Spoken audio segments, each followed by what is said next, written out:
Storm cleanup across the area today. This is just some of the damage we found, and tonight some areas are still without power.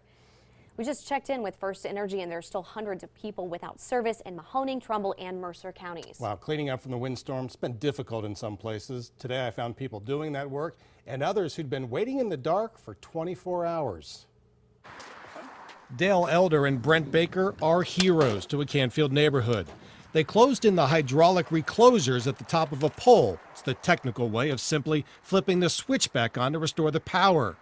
A tree had fallen over and ripped down lines behind Fairway Drive, leaving Marcia Hammond in the dark for almost 24 hours. The darkness, and I think you get spoiled by the computer and the cell phone and the television, and all of a sudden you realize when you don't have anything, you're not sure what to do with yourself.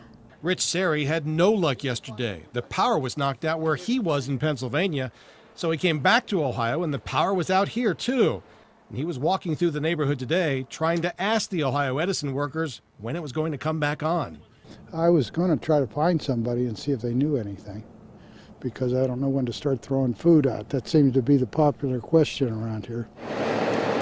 In Warren, the cleanup was mostly trees.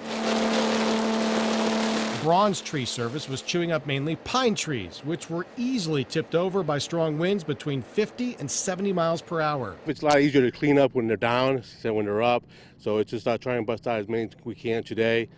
But the biggest cleanup remains, a mammoth tree which splintered and fell onto Lane Funeral Homes in Warren.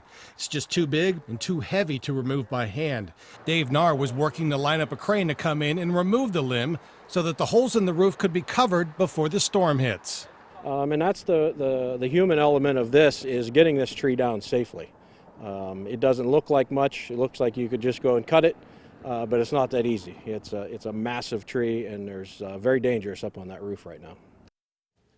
I talked with Dave Nahr just before the news. A crane has come to help pick that tree off the roof, and they expect to get it covered before any rain or snow starts to fall.